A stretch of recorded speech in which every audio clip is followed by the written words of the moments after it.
brook dries up or begins to dry up, don't panic. Don't overreact. Don't run away. If God brought you there, He will release you from that assignment. Inquire from Him. Ask Him what is happening. Discern His voice. Follow His direction. Lesson number 7. Elijah didn't pray for the brook to keep flowing. Nor did he try to find another brook. He recognized that the brook is drying up for a what? A reason. He trusted that if God who brought him to the brook is still God, then God had a purpose in the challenge that he was facing. Lesson number 8. God allows a brook in your life to dry up so that you can begin to move. Some of you, if challenges did not come, brooks don't dry up in your life, you will never move. You will remain in the same position. You will never move to a new level, never move to the future, never move to your new ministry, to your relationship or business avenue. Please write this down. We get comfortable in places. We like predictability. Every one of us here likes to live a life where you can easily predict that, yeah, now, tomorrow, this is going to happen. You don't want to live a life you cannot predict. Number 3, we avoid change. We often avoid change. We don't like to change. And sometimes God makes the brook to dry up so that you may change. Lesson number 9. Sometimes the door that God opens looks unattractive and unappealing from outside. Now we are moving from the dry brook. We are going to what God has spoken. God has spoken to His prophet. You are going to a widow that have spoken. Why is God not sending the prophet to the president, to the king, to the rich man, to the prime minister, to a doctor, a lawyer, whatever? He's sending him to one poor lady, one poor widow. So sometimes the doors that God opens for you, they are unattractive to you. When we say destiny helper, what comes to your mind is a millionaire. Yet a destiny helper can be a poor widow, can be an hungry child on the street. Please write this down. Don't spend too much time making judgments about the door that God is leading you through. We delay ourselves many times because when God gives you a revelation of where He's going to bless you, you have too many questions. Or when God shows you something He needs you to buy or have, you have too many questions. You start putting your accounts in there. You start putting your money in there, your whatever, your past, your friends. You invite everyone to judge what God has spoken to you.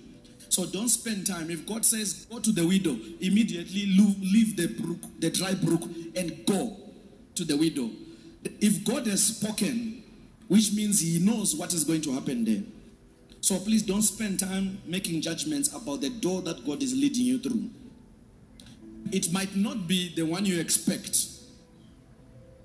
Simply be obedient, trusting that God has prepared something good for you. It's like it's just that this generation, we are polluted so much. But there are situations where you want to get married and the person you want to get married to has nothing to show. But the Lord is saying is the one. Then your family is saying, no, it can't be the one. The one must drive G-Wagon. But the one that doesn't have is going to have G-Wagon in 3 days. So when God speaks, don't make judgments. Just follow what God has spoken. If God says, go to this person, you go there. If God says, start this business, you start that business. If God says, be in this ministry, you go to that ministry. You don't say, no, I can't go to that ministry because of 1, 2, 3. What if 1, 2, 3? If God has given you a revelation to go there, that's where you go. Lesson number 10. The brook will dry up to remind you of your true source. Yes, because many of you, when you are at a brook that has water, you think that water is your source. You forget the one who brought you to the source. To the water. So sometimes God takes things away from us to remind us that without me, you are nothing. For example, if you take pride, for example, in your education, yes, the Lord can prove to you that you can be highly qualified and still not get a job. So He's trying to teach you that be humble. It's not your qualification, it's my grace. Because there are people in high offices without qualification. So when the brook dries up, God is trying to remind you who your true source is. Because many of us as Christians, we are focused more on the provision than the provider. Your God is your job. Your God is your marriage. Your God is your business. Your God is the ministry. You're a pastor. Your God is the success of the ministry. Then you forget the blessing provider. I want you to go home and read the common scripture. They that wait on the Lord shall renew their what? Shall renew their what? So which means those that wait on the Lord actually get tired. Why do you need to receive strength when you're not tired? Those that wait on the Lord get tired. Waiting for the job, waiting for the business, waiting for whatever to manifest, you get tired. But in that waiting, there's a renewal of strength. After the renewal of strength, what happens? You will soar like eagles. That's the process. So don't hammer yourself, judge yourself when you're tired. Waiting on the Lord. It's normal for you to be tired while you are waiting on the Lord. It's there in your scripture. It's part of the process to be tired while you are waiting on the Lord. Is there anyone who is a waiter here who works in a restaurant? They'll tell you they will be standing the whole day. Waiters, they are waiting for the customer, for whatever, for tips. They are waiting. In the process of waiting, their legs are going to be painful of standing. But they are still waiting. Then when you give them something, maybe a tip, you are renewing their what?